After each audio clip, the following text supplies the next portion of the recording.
What is true faith? When we think about this word we call faith in our English language, we need to understand that our English language is based on a Greek mindset and has Greek ideas as the root. So when we use the word faith or just believe, what we think of is it is a mental ascension. It's an intellectual thinking. It's a thing of I think about this and I choose to believe in this thing and therefore I have faith. Like I believe in Jesus. I believe that I can breathe in and out and I believe I'm alive. I believe I think about these things. But however, we need to understand that when we talk about faith and belief and what that means, the Hebrew mindset of what faith is totally different from our Greek mindset.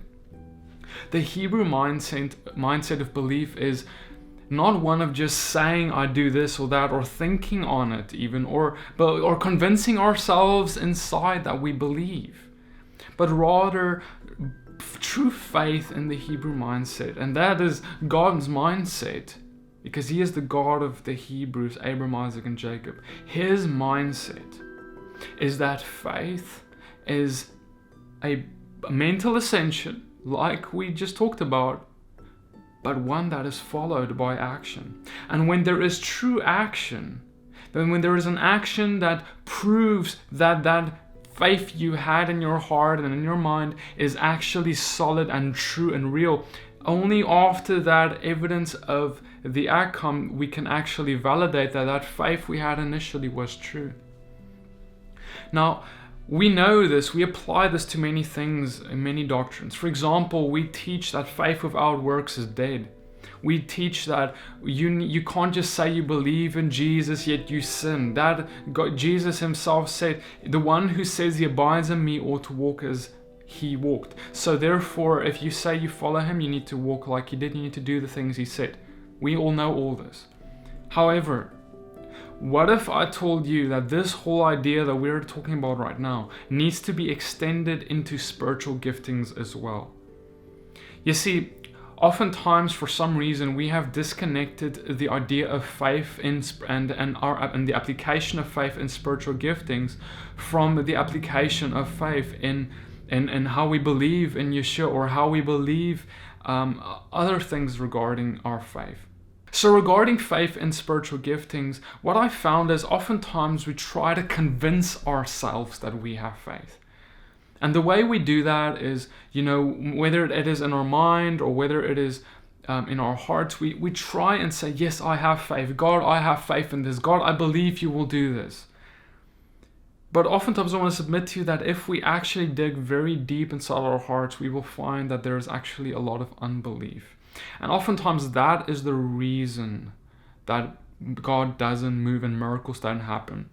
We must exercise faith for things like healing, for any miracle, for any spiritual gift to occur. It's the gift of speaking in tongues, the gift of miracles, the gift of healing, the gift of prophecy. Any spiritual gift, name whatever you want. No spiritual gift can be exercised without exercising true faith. Not just a, yes, God, I believe, but a faith that is so real that we are not afraid of proving it by our actions and works.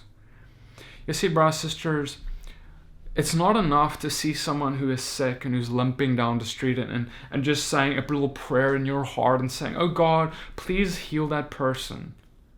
If you had true faith, think about this, brothers and sisters. If you saw that person there and you truly believed that God wants to and will heal this person because He loves them, just like Yeshua, Jesus healed everyone who came to Him. If you truly believed that while you saw this person, you will want them so badly to get healed, and you will believe this thing so badly that God is going to do this, that you will not be able to resist walking up to them and telling them, let me pray for you right now, and laying your hands on their leg or whatever and commanding the pain to leave their body. You will not be able to resist doing that if you truly believed that God will do that. You know why we don't walk up to people like that? It's because we don't truly believe, or we are conquered rather by unbelief.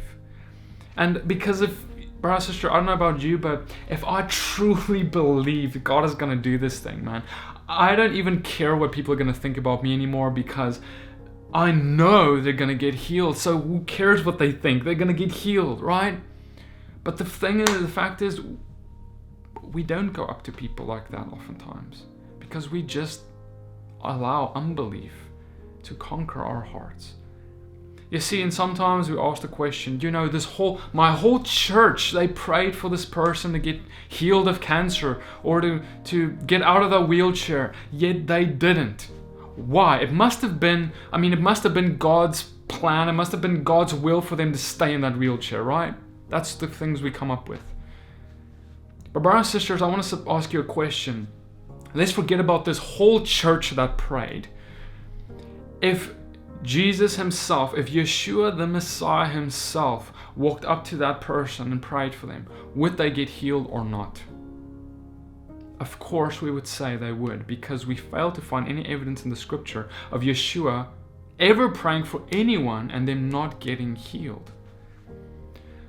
So why do we so oftentimes point the finger at God when no one ever failed to get healed when he prayed? Could it be that it is us? Could it be that oftentimes, if even like 100 people in the church praying for someone, what if every single one of those people are looking to the one next to them and hoping, oh, I hope this other person has more faith than me, because I don't truly believe this is going to happen? Because brother, sister, you know what true faith is? If you look at Yeshua, true faith was this. He ordered at that wedding his servants to go and fill those jars to the brim with water and pouring them out to serve at this wedding. You know what? He was taking a massive risk, because if that water did not change into wine, he would be making a fool of himself, right? It would be like, people would be like, why are we serving water now? What's up with this? No, but Yeshua knew he had true faith, and he exercised that faith by having a work that followed. That faith was exercised by that order of pouring that water in and let it be turning into wine. When we look at Peter, what was true faith? Peter went and he said, I don't have silver for you, but I have this. In the name of Yeshua the Messiah, I command you, get up, rise and walk. Rise up and walk. He wasn't walking away, he saw the beggar there, and he's like in his heart, oh Jesus, if you want to heal him, please heal him. No. He exercised his faith by walking up and saying, I command you, get up and walk. Or Yeshua and Peter, they're walking on water. It's one thing to in our hearts say, yes, I believe God can make me walk on water. But it is an entirely different thing to go and step on water. And so, brothers and sisters, similarly, I want to submit to you that so oftentimes we love to point the finger at God and say it's his fault. God didn't desire this person to get healed. God didn't desire me to speak in tongues. God didn't desire me to prophesy. God didn't desire me to have a word of knowledge. God didn't desire me. It was God who didn't want it. What if God desires freedom? What if he desires people to get set free from those chains of bondage? What if it's his will? And what if it's actually our unbelief that restricts God from moving, because he has chosen and he has commanded us in this time to go out and do these things. He has given us the mantle of bringing freedom to others in this world, and what an honor it is. See, brothers and sisters, it's time for us to simply look at Yeshua's life and walk as he walked. Sometimes we love to try and make up excuses for why we don't or why we give up to try. But God asks of us to just look at him and just do that simple walk. You know, brothers and sisters, there are many times that I don't understand why someone doesn't get healed, or why something I didn't get the right word of knowledge, or whatever spiritual gift goes wrong. But the fact of the matter is that I am not allowed to make excuses, because my Messiah never did. We never see Yeshua making up some kind of excuse for after he prayed for someone and they didn't get healed. He never did that. So why do we? You see, brothers and sisters, while I don't always understand the whys and I don't have always the answers of why things don't go the way they're supposed to, I do know this, that I will be the first to point to my own unbelief in those circumstances. Because if I do that, then I will make sure that I work on my unbelief first.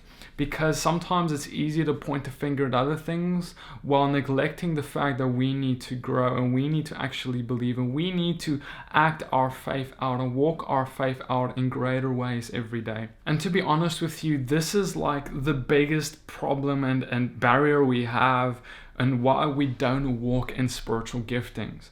It's because we simply have so much unbelief that God desires us to, and that He can and He wants to through us, that we never actually go and do things.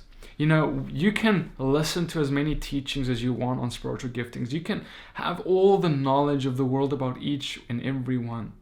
But until you die to yourself, become humble and like a child, could get your heart to a place where you're willing to make mistakes and willing to learn and take risks. Until then, you won't be able to learn spiritual giftings, because that's what it means to be childlike. Children are not afraid of making mistakes because they don't have pride. They're not afraid of looking like a fool because they don't have pride. But God says you're not going to walk in spiritual giftings unless you're willing to be like a fool for my kingdom, unless you're willing to take risks, unless you're willing to put yourself out there. That means going up to someone who's limping and telling them, can I pray for you because I believe that God can and will heal you. You see, there's that. And there's turning around and saying, yes, Jesus, please heal him. And you just walk the other way. That prayer comes from such a place of unbelief that it rarely ever will yield fruit. The true fruit comes when we put ourselves out there and put our faith where our mouth is. Put our works where our faith is. Go and do. Because, Lord, I don't know why we think that spiritual gifts are in some other category where it's just about this mental ascension of belief. And now, if you think on it and you believe it and you pray hard, then it will happen. Brothers and sisters, the kind of prayers that Yeshua had that actually worked miracles are the kind of prayers that he followed up by action.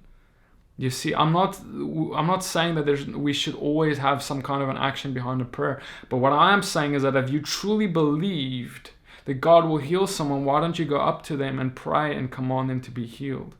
If you truly believed that God wants to use you to speak in tongues, why don't you open your mouth and speak? If you truly believed that God wants to prophesy through you, why don't you go up and do it? If you truly believed, why are you not doing it? That is the hard truth of the matter. Is if we truly believed in the things we often say we do believe in, we would actually have actions to prove that. And so, brothers and sisters, I encourage you to this week and this month, put yourself out there. Go into places and do things that you would have never done before, because then you will find that that is the place where true faith is growing. Because you may think, well, Petey, I don't have the kind of faith you're talking about, so what should I do? Where am I at? You know, this is the beauty of the matter, is if you feel like you don't have faith, if you feel like you cannot do it, if you feel like you got too much unbelief, that's perfect. Now go and do it. Yeshua himself, when the scriptures say that he reproached the unbelief of the disciples, and then he told them to go out and proclaim the gospel. He saw their unbelief. He didn't come and give them a nice sermon and give them some knowledge and give them this and that so that they can have belief. No, he understood the way that they will get belief, the way they will get rid of their unbelief, the way they will grow in faith is by going and doing the things that grow faith. And how do we do that? by actually going and walking up to someone and saying, can I pray for you in the name of Yeshua, even if you feel like you don't have faith, because faith is not a feeling, it's an action. So if you go, if you see someone and you see they're hurting, if you see that they've got a hurt in their heart, or if you feel like God wants you to tell someone something, even if you're not sure, if you're unsure what you should do, if you're unsure if you have the faith, if you open your mouth and do it, you have demonstrated faith. It's as simple as that. You see, brothers and sisters, we try and overcomplicate this thing, but it's so simple. You know what real unbelief is? You know what real lack of faith is? Is if you don't do it. It's not some weird abstract concept. It is simply, if you have faith, you will do it. Like if you believe in Yeshua, if you truly believe in him, if you have faith in him, if you believe in Jesus, you will do what he said, right? It's a black and white thing. If you don't do what he said, you don't believe. If you believe what he said, you will do. Same with the spiritual gifts. If you believe God wants to heal someone, you will go and do it. If you don't believe God wants to heal, you won't do it. It's as simple as that. That is how simple it is. And God asks of us this month, brothers and sisters, come this year to take it seriously. This year to go and walk out what we say we believe. Because if you say you believe in Yeshua, listen, this is the hard part, guys, listen. If you say you believe in Yeshua, why don't you do what he told you to do? Because you know what he told you to do? He didn't just tell you to keep the Torah and keep your commandments and keep whatever. He didn't just tell you to not sin. He told you to go out into the world and proclaim the gospel to every creature, baptizing them in the name of the Father, Son, and the Holy Spirit. He told you to go out. He said, if you believe in me, those who believe, he said in the book of Mark, if you believe, these signs will follow you. And he includes, you will speak in new tongues, you will lay your hands on the sick and they will recover, etc. These things must follow them that believe, brothers and sisters. Because if you believe, you will do them. I hope that this short teaching has blessed you. May God bless you and keep you. Subscribe to this YouTube channel and to stay tuned for next week's videos. And I'll see you guys in the next video. Shalom.